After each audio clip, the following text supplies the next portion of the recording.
It's my pleasure to introduce our commencement speaker, Ms. Endia Beal. Ms. Beal is a North Carolina-based artist, educator, and activist. She is internationally known for her photographic narratives and video testimonies that examine the personal yet contemporary stories of women of color working within the corporate world. Ms. Beal currently serves as the director of Diggs Gallery and assistant professor of art at Winston-Salem State University. Ms. Beal has been featured in several online editorials, including the New York Times, NBC, BET, Huffington Post, Essence Magazine, Slate Magazine, and National Geographic. Her work has been exhibited in museums, including the Columbia Museum of Art in Columbia, South Carolina, the Harvey B. Gantt Center for African American Art and Culture, based in Charlotte, North Carolina, and the Aperture Foundation in New York City. Ms. Beal is a graduate of the University of North Carolina at Chapel Hill, where she earned a dual degree in art history and studio art. She's also a graduate of the Yale School of Art with a Master of Fine Arts in photography.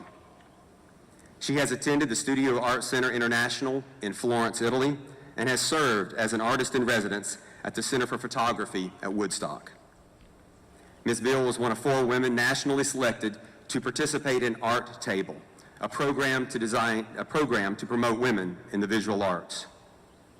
Most importantly, through her work, Ms. Beal has created an authentic and powerful perspective that speaks to current issues in our culture with a unifying sensitivity of humanity.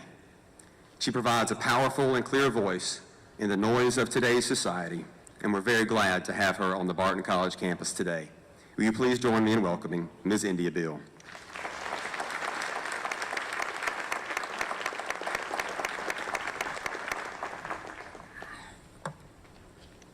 Good afternoon. First and foremost, I'd like to thank President Searcy, Provost Daines, and the Board of Trustees and fellow honorees and today's graduates for allowing me to be here today. I am grateful and honored for the opportunity to speak. It's a privilege to return to the beautiful campus of Barton College and celebrate with you. I was thinking about wearing my afro. Many people ask me, are you gonna wear your afro to commencement? I don't know if you saw the press release, and I thought about it, but realized it would never fit under my graduation cap, so I just decided not to wear the cap at all today and just kind of rock with it. So really, in all honesty, I was thinking about the speech, and I realized that I'm not that much older than you all. In many ways, we are part of the same generation, entering the world as thinkers, leaders, innovators. I feel like I'm speaking to my peers, my colleagues, my community. I'm an artist, photographer to be exact, but in many ways, my path was uncertain. When I was in high school, my first love was shot and killed. I spoke to him on the phone that night. I said, I love you. He said, I'll see you in school the next day. He died at the party, I found out. I felt alone, isolated. I didn't want to talk to my family or friends, but I found comfort in art. I decided that I wanted to pursue this, putting these unspoken emotions onto canvas and pursue my passion within academia at UNC Chapel Hill. Now, if you're a Duke fan, I apologize. Now, Sean, the first love, was also a lover of art. He really represented more than just the tragedy, but the media presented him as a thug, as a criminal. I realized he was more. As an artist, I wanted to create work that documented the lives of the invisible. Like Sean, I wanted to tell the stories that were unseen, untold, the stories that sometimes make us uncomfortable. The American writer Mark Twain once said, "The 2 most important days in your life are the day in which you were born and the day you find out why." For me, that why began when I realized that life was short, that it was imperative that we took advantage of each moment. Now, when I say take advantage, class of 2017, I'm not saying you party. I'm sure you're gonna party after commencement. But what I'm talking about is taking risk. As a Barton College student, you have been exposed to exceptional academics, passionate intellectuals, and a community that supported you during your academic years and will continue after graduation. You are bold leaders with the tools needed for success.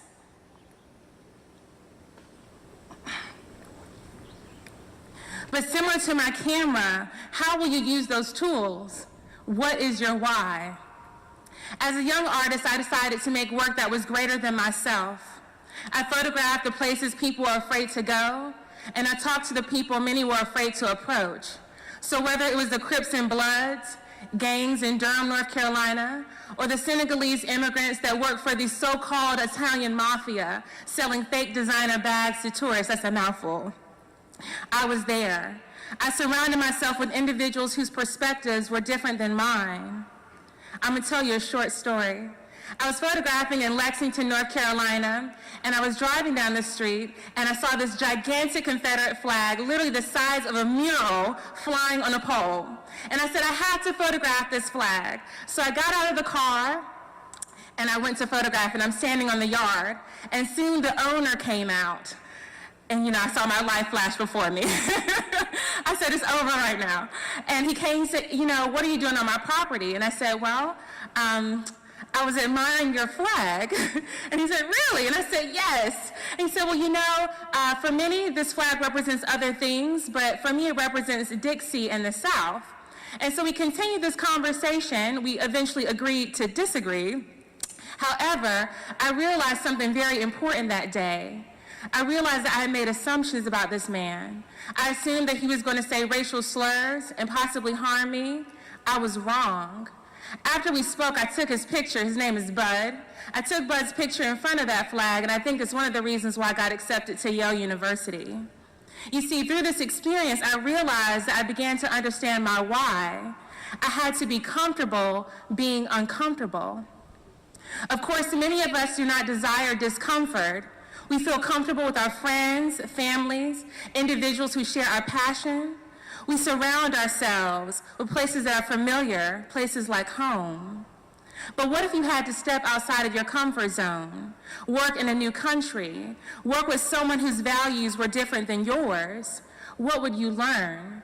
But most importantly, what would you learn from the other person?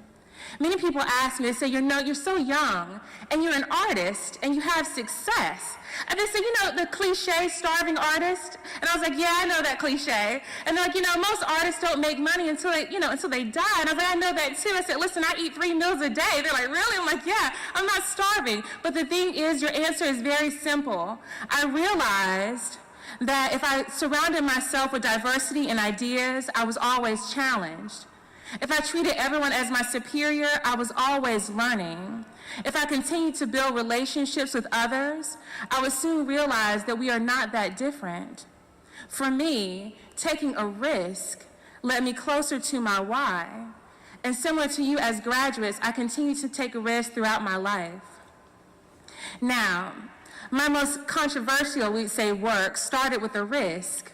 I was a graduate student at Yale, a student just like you, and I was working in the IT department. I was the only woman, the only person of color. In that particular department, there was a rumor that started at my job. My colleagues were very fascinated with my hair, so much that they wanted to know what it felt like. Can you believe that?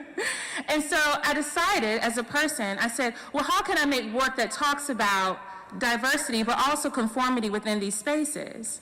I entitled this series, Can I Touch It? Because essentially, my coworkers' fascination led them to secretly want to touch my hair. I was speaking about an experience that was personal, yet universal to many women of color working within the corporate space. Why should I hide who I am in order to fit into a comfort zone that was created by those who look differently? In a quest to confront social conformity, I continued the project at Woodstock in New York. My white female colleagues were more forthcoming with their comments, and they would say things to me about my look. And I said, why don't you let me give you this look that I have? So I gave them African-American hairstyles. We're talking braids and cornrows and box braids. I gave them these looks. And I said, afterwards, we're going to take a corporate portrait. And they said, well, why a corporate portrait? I explained to them that when I wore my afro to interviews, I never got the job. People would assume I was militant or political or I didn't look professional. Now, at the time, I was 28, and I thought these women, these white women, had no idea what I was talking about. I was wrong. They had their own stories, their own testimonies, their own journeys that were very similar to mine. After completing the series, a photographer named David Rosenberg came to me, a reporter, and he said, "Endia, I want to share your story." And I said, "Okay." He said, "You know, I think it's going to be big." And I said, "Big?" And they're like, "Yeah." I said, "Well, maybe I'll put it on Instagram or Facebook. It'll be big." And so I'll share it with my family. He interviewed me. My life changed in 3 days. The work that I did at Woodstock with those women was shared on Facebook over 100,000 times. I received messages from women all over the world, from Paris, from Seoul, Korea, from Germany, speaking about an experience that was personal. I never imagined that something, this small risk, could be universally translated in a way that touched so many people.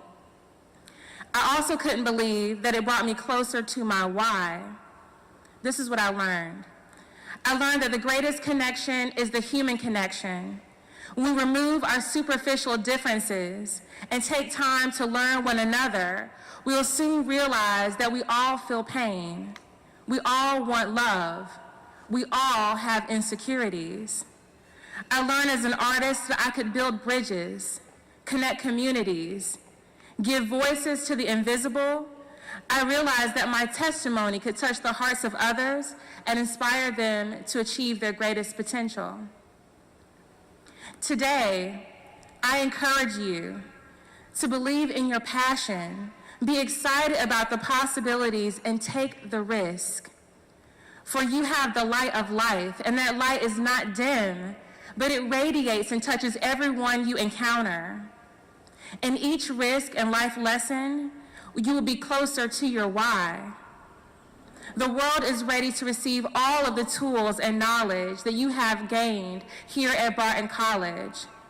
Join me as we shape the future. Join me as we bring humanity together and use these tools that you all have achieved. Thank you so much. Congratulations, class of 2017.